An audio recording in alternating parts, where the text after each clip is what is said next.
April 22nd, 2025. Pahalgam, Kashmir, one of the most beautiful places on earth. Tourists from across India had come here to breathe the mountain air, walk the green meadows, feel the peace that only Kashmir can offer. Families, couples, children. Nobody saw what was coming from the forest. Armed men burst out of the dense Himalayan pine forest.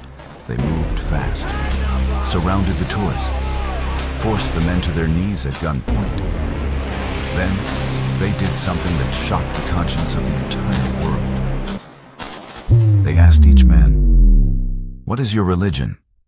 If the answer was Hindu, they pulled the trigger. 26 innocent men were executed in cold blood, in front of their wives, their children, their families. Widows collapsed on the ground. Children who would never see their fathers again. Families torn apart in seconds. And as the terrorists fled back into the forest, one of them turned to a survivor and said something that would echo across every household in India. Go. Tell Modi what we did here today. That message reached Modi. What happened next, Pakistan never saw coming. In Rawalpindi, Pakistani generals celebrated. They had been making the same threats for decades. And for decades, India had absorbed the blows and chosen restraint. They assumed this time would be no different. Indians are weak, scared. They will send a letter to the United Nations and cry, "They never do anything. We will make India bleed through 1,000 cuts and they will beg us to stop." Pakistani politicians echoed the same arrogance on national television. We have the finest air force in this region, the finest army. If India dares to cross any line, we will teach these weak, scared people a lesson they will regret for generations. They were laughing. They had no idea that in New Delhi, there was no laughter, no threats, no press conferences, just cold, precise, deadly silence. In New Delhi, RAW had been tracking 9 terror camps for years. Bahawalpur, Muridke, Muzaffarabad, Kotli, the training grounds of Jaish-e-Mohammed and Lashkar-e-Taiba, the very organizations that planned and executed the Pahalgam massacre. Every building mapped, every entrance identified, every guard post noted. The Indian Air Force, Army and Navy coordinated in complete secrecy. Rafale jets armed with Scalp missiles and Hammer precision bombs.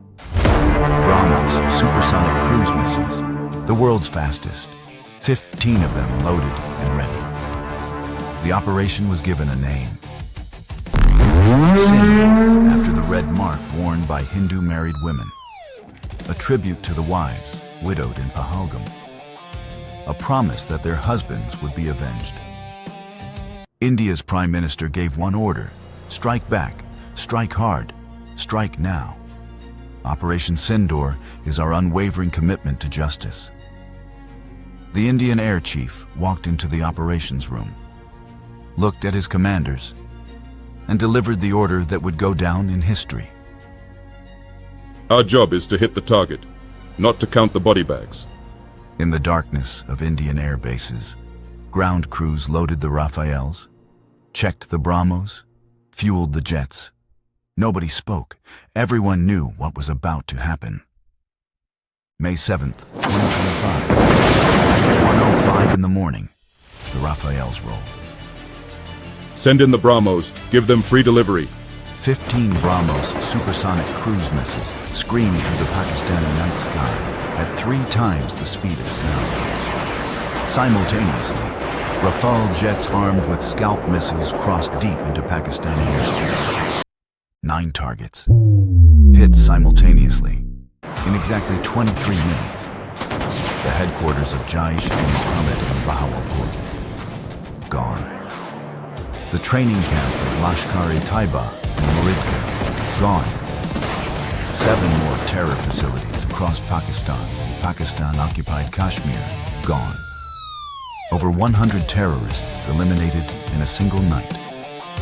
senior commanders who had evaded justice for 30 years, dead. Pakistan's Chinese air defense systems, which their generals had boasted about on television, detected nothing until the explosions had already started. And then, on the final night of the operation, India sent one more message. To Kirana Hills, Sargodha district, Pakistan's most sensitive nuclear storage site. A precision strike, not to destroy, but to say one thing clearly. We know where everything is. We can reach it whenever we want. Do not test us again. In Pakistani military operations rooms, complete chaos. The radar screens had shown nothing. The Chinese air defense systems had failed completely. The explosions were already happening before anyone understood what was going on. The same generals who had been laughing with cigars just hours before were now running through corridors, screaming into radios, desperately trying to understand what had hit them. What is this? How did they get through? Which India is this? This is not the India we knew. Someone call Rawalpindi. Call now. An Indian officer heard the transmission. He smiled and replied, This is the new India. It will come in and hit you where it hurts, without warning, without hesitation, without remorse. Pakistan tried to fight back. They launched waves of drones and missiles targeting Indian cities, military bases, and civilian areas. Every single one was intercepted. India's Akashteer air defense system, built entirely with indigenous Indian technology, performed without a single failure. Hundreds of Pakistani drones shot down before reaching their targets. Pakistan's Shaheen ballistic missiles intercepted mid-air. Not one Indian civilian was harmed. In the skies above the border, Indian and Pakistani jets engaged in the largest aerial battle since the 1971 war. Over 114 aircraft in the sky simultaneously. The largest beyond visual range engagement in modern history. India's Air Force dominated the skies completely. India then struck 11 Pakistani air bases in a single night. Noor Khan, Rafiki, Sargodha, Sialkot, Chunia, Supur, 20% of Pakistan's entire Air Force infrastructure destroyed.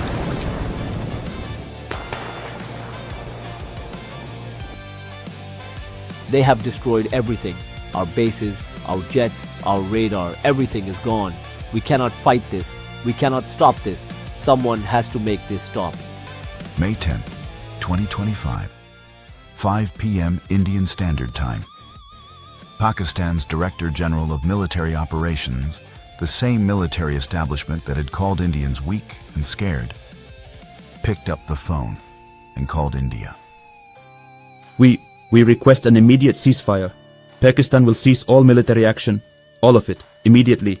We are asking India to stop. Accepted. 4 days. That is all it took. The generals who laughed with cigars, silent.